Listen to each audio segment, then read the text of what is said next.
Bismillahirrahmanirrahim. Assalamualaikum warahmatullahi wabarakatuh. Good morning, everyone. How are you today? Hopefully, we were in good condition. So today, we were from Group 7, consists of DIVA, SHAFIRA, HUSNI, NAZHIRA, MUSTAQILLA, HANIEF, FURQANI, and Meutia. We would like to present you about our topic. It is about trend in EFL instruction in the Indonesian school. Next. In the last decade, we have known a revolutionary spread of English worldwide. Many people use English for various purposes such as educational, or then academic purposes, tourist, business and finance, also entertain and many other international purposes. So having the ability to communicate in English is become a crucial thing. We know that English was widely believed to be the language of the future. So this made a special case for including English in the national education curriculum.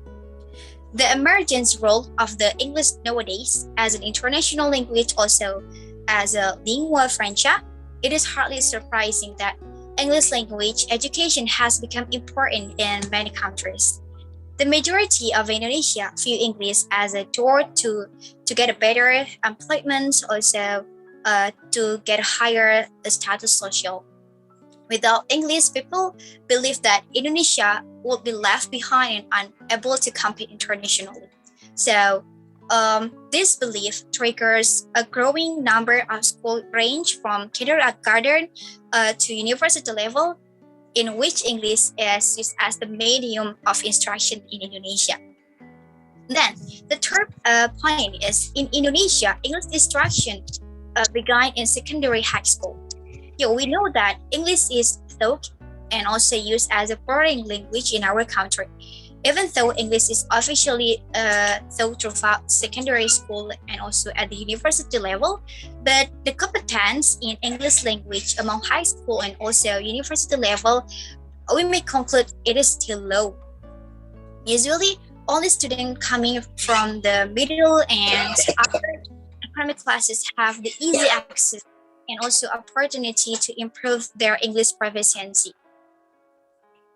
Okay, next is English teaching and learning in Indonesia has undergone complicated curricular developments. Next will be explained by my friend.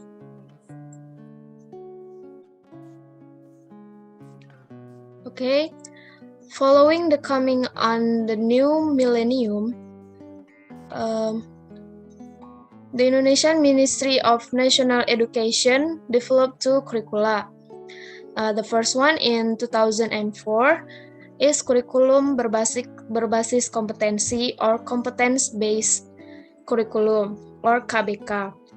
The goals of English learning in the KBK were, the first one is to develop communicative competence such as listening, speaking, reading, and writing. And the second, to build and raise self-awareness of acquiring English as a means of communication. And the third, to build and develop an understanding of the relationship between language and culture and raise intercultural understanding.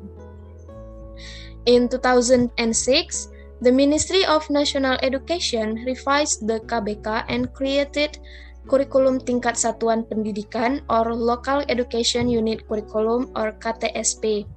The major difference is that at the operational level, the school or educational unit was expected to develop its own curriculum.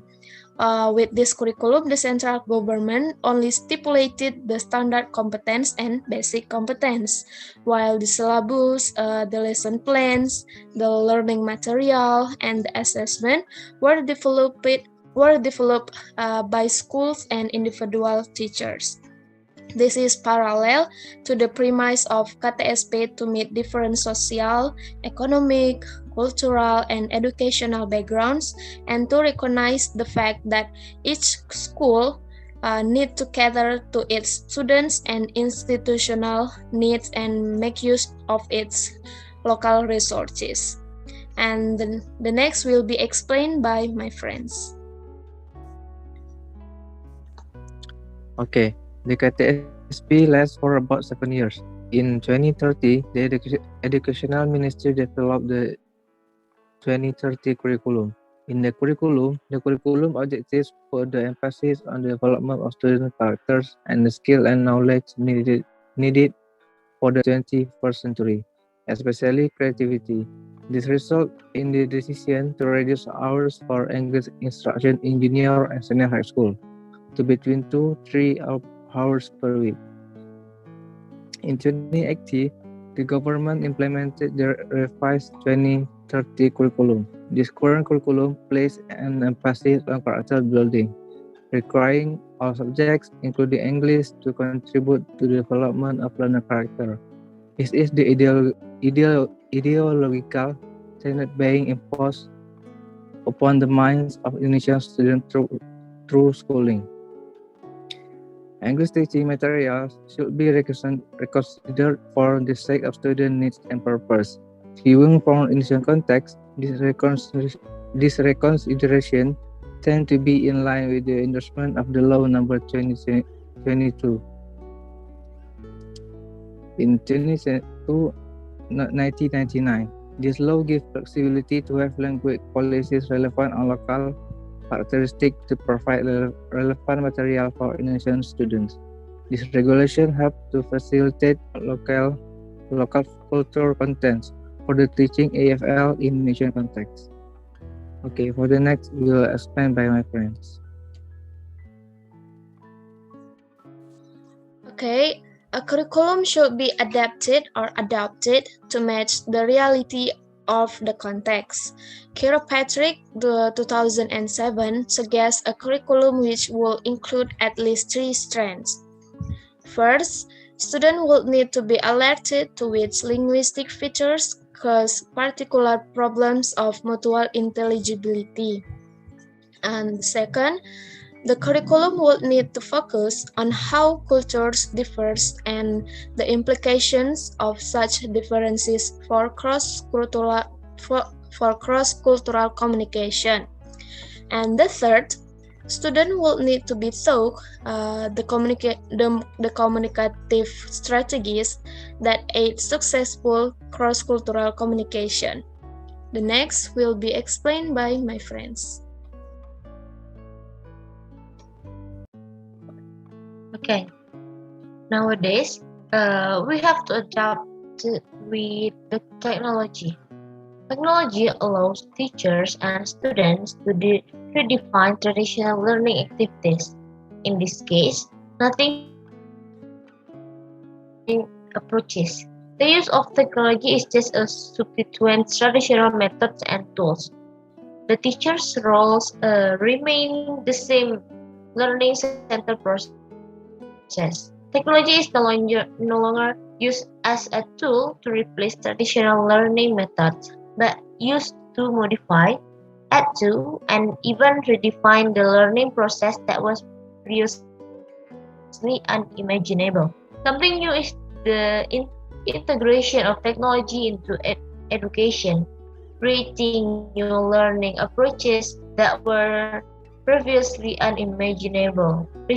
Researchers found 4 teaching strategies that are: first, creating content understandable; second, provoke student responses; third, checking students' understanding; and fourth, encourage interpersonal communication.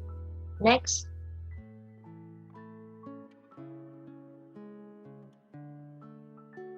It is important to note that using technology without proper teaching strategies will not affect student learning outcomes. Before deciding to adopt technology, teachers must understand what teaching strategies are suitable for technology. There are several teaching strategies that support the integration of technology in learning English. These are: 1. Communicating clearly; 2. Make the content understandable; 3. Checking students' understanding; 4. Teaching students response; 5. Demonstrating and modeling; 6. Encouraging interpersonal communication; 7. Grouping students to aid their learning. 8. Promoting cross-cultural awareness. Next.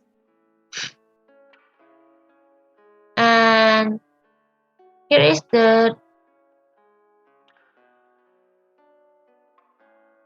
reference that we use. Alright, maybe that's all from us. Thank you for your attention. Wassalamualaikum warahmatullahi wabarakatuh.